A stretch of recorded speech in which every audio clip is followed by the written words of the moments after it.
el tema de las pensiones. Y siempre merece la pena repasar un poco las cifras, pero además te quiero decir cuál es la única forma de solucionar de manera definitiva el tema de las pensiones. En mayo de 2023 había en España 10 millones y medio de pensionistas, incluyendo las jubilaciones, las pensiones de viudedad, de orfandad, de incapacidad temporal, etc.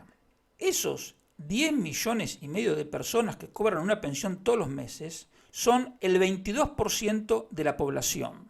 Y si nos restringimos a la población mayor de 20 años, estamos hablando del 27% de la población. Solo con eso te das cuenta rápidamente de que las pensiones son el principal gasto que hace el gobierno y por lo tanto es un tema que si se maneja mal puede por sí solo hacer descarrilar todas las cuentas públicas, como de hecho ya lo está haciendo. En 2023 hay 1 millón más de pensionistas que hace 10 años. Pero además de que crece el número de pensionistas y que va a seguir creciendo, los pensionistas están cada uno más tiempo cobrando la pensión porque la esperanza de vida aumenta. Y por si eso solo no fuese ya suficiente para tener un problema grave, la pensión promedio también va creciendo mucho más rápido que la inflación. En los últimos 10 años la pensión media ha crecido un 45%. Es un ritmo medio de 3,7% anual, que es 2 puntos más que la inflación, porque a lo largo de estos últimos 10 años la inflación media ha sido de 1,7%.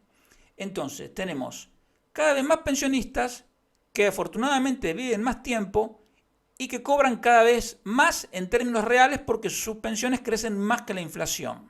Solo con esto basta para decir que el sistema de pensiones español está en una situación pre-explosiva, es decir, que puede explotar en cualquier momento.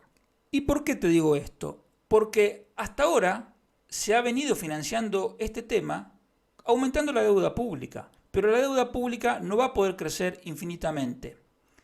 Y en segundo lugar, tampoco se puede pensar en resolver este problema aumentando más los impuestos porque la presión tributaria ya está en el máximo histórico. Nunca en la historia de España se cobraron tantos impuestos como ahora. Por lo tanto, no se puede seguir subiendo la deuda pública indefinidamente, ni se puede subir los impuestos indefinidamente. Por lo tanto, hay que hacer algo y si no, este tema va a explotar. ¿Y qué significa que explote? Significa llegar a una situación como la que vivieron Grecia y Portugal, en países en donde las pensiones tuvieron que ser recortadas, si mal no recuerdo, un 20% y además subirse los impuestos y además, bueno, recortarse un montón de otros gastos, pero específicamente en el tema de pensiones.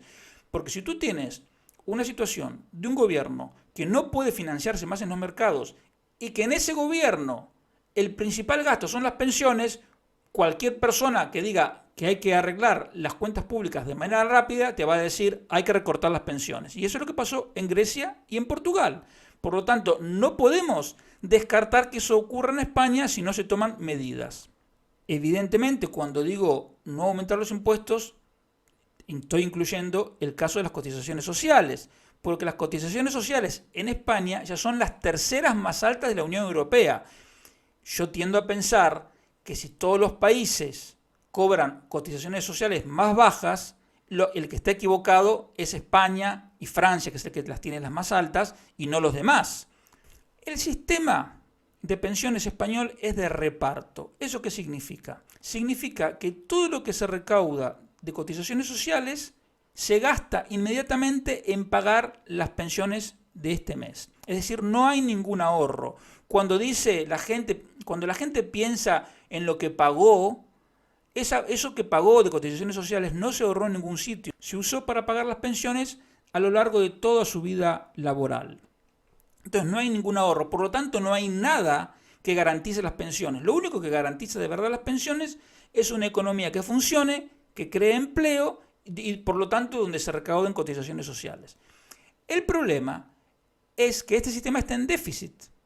Y es lo que te vengo diciendo, que hasta ahora se ha financiado con más deuda pública.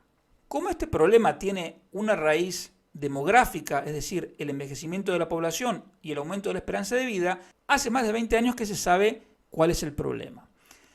Zapatero lo intentó no arreglar, pero por lo menos sobrellevar congelando las pensiones, aunque ahora lo nieguen, pero ahí está la hemeroteca, aumentando la edad de jubilación de 65 a 67 años, aunque a lo largo de un periodo larguísimo que termina en el 2027, y también aumentando el periodo de cálculo de la pensión inicial.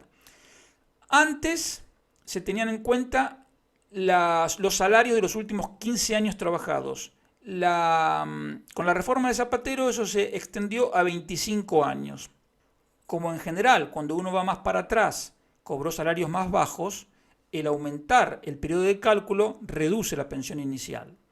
Rajoy se encontró con una situación explosiva en las cuentas públicas y específicamente en el tema de las pensiones hizo fundamentalmente dos cosas. Lo primero, cambió el índice de revalorización, es decir, el índice con el que se actualizaban las pensiones cada año.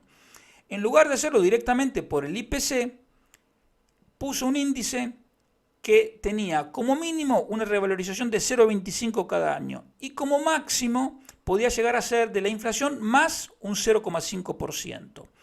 ¿De qué dependía? Dependía del estado del déficit del sistema. Si el sistema tenía un déficit creciente, pues la revalorización iba a ser simplemente 0,25. Si el déficit se iba corrigiendo, por ejemplo, porque se creaba mucho empleo, pues entonces las pensiones podían subir incluso como la inflación o, como te digo, más. Hay que tener en cuenta que en algunos de los años en que se aplicó un 0,25 había habido deflación, es decir, el IPC había caído. Por lo tanto, si se hubiesen actualizado las pensiones según el IPC, las tendrían que haber recortado. Pero no las recortaron precisamente por ese índice de revalorización que fijaba un aumento mínimo del 0,25%.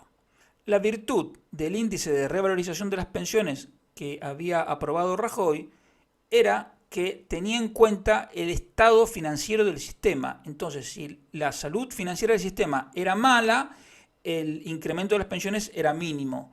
Y si a medida que el sistema estuviera mejor, pues entonces el aumento de las pensiones podría haber sido mayor. Y el segundo elemento de la reforma de pensiones de Rajoy fue el factor de sostenibilidad.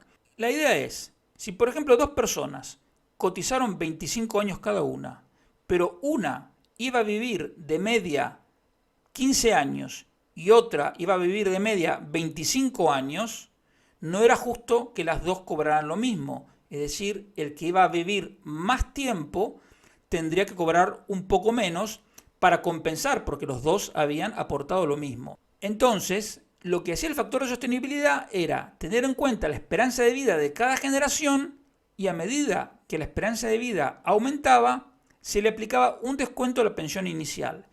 ¿Eso era algo simpático? Evidentemente no. Pero, aunque sea una medida antipática, permitía reforzar la salud del sistema. En cambio, ahora estamos en una situación mucho más delicada, precisamente porque no se quiso aplicar eso, que al final fue una ley que nunca se aplicó. Porque primero, para aprobar un presupuesto, el último presupuesto de Rajoy, el PNV pidió que el factor de sostenibilidad se postergara y luego vino Sánchez. ¿Qué hizo Pedro Sánchez con las pensiones? Anuló todo lo que había hecho Rajoy, volvió a poner la actualización de las pensiones con el IPC y para hacer de cuenta que se preocupaba por la salud financiera del sistema de pensiones, aumentó las cotizaciones sociales con el nuevo régimen de autónomos, el destope de las cotizaciones, el mecanismo de equidad intergeneracional y el recargo de solidaridad. En definitiva, son todos aumentos de cotizaciones sociales cuando ya teníamos las terceras cotizaciones más altas de la Unión Europea. Las reformas de Sánchez a la larga van a empeorar la situación y ya la están empeorando porque el déficit se dispara por el aumento de las pensiones y porque van a debilitar la creación de empleo. Porque si tú le pones más impuestos al trabajo, lo que consigues es encarecer la contratación, por lo tanto desalientas la contratación y haces más difícil que aumenten los salarios. Y a ti lo que te interesa es justamente lo opuesto, es decir, que haya mucha creación de empleo y que además los salarios aumenten. Entonces, ¿qué alternativa hay?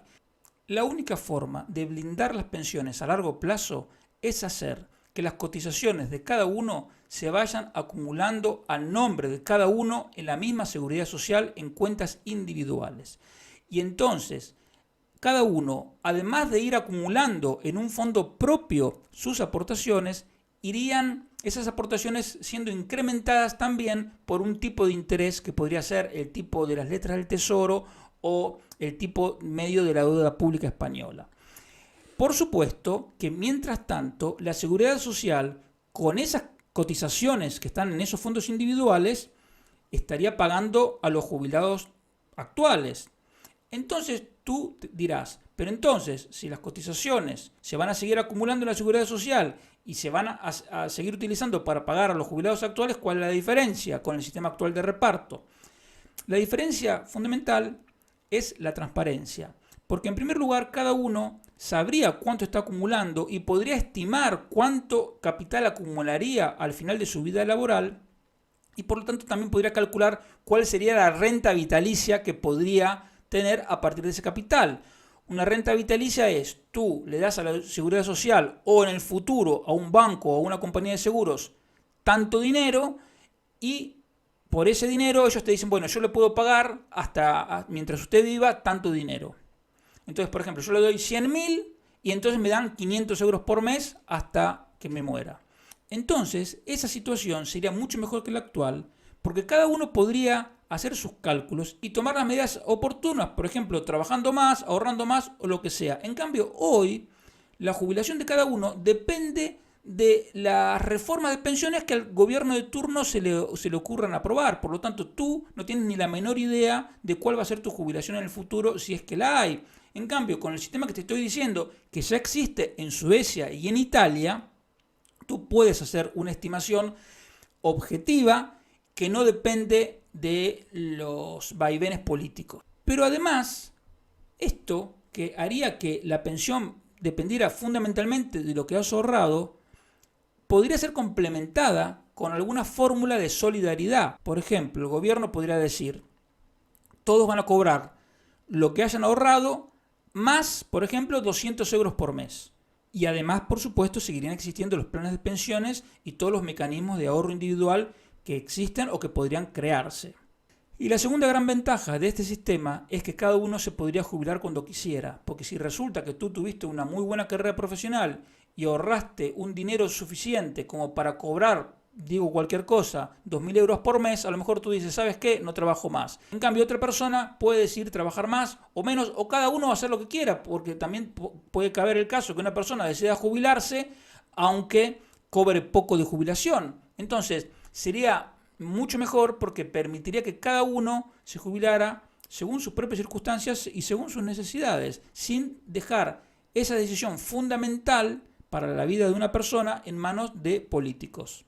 Es un tema complejo, pero lo que te quiero decir es, las soluciones a largo plazo existen y es la que te estoy comentando, las cuentas individuales de capitalización que al menos durante los 25, 30 o 40 primeros años de la reforma lo tiene que hacer el propio sector público porque el sector público tiene que seguir pagando las pensiones.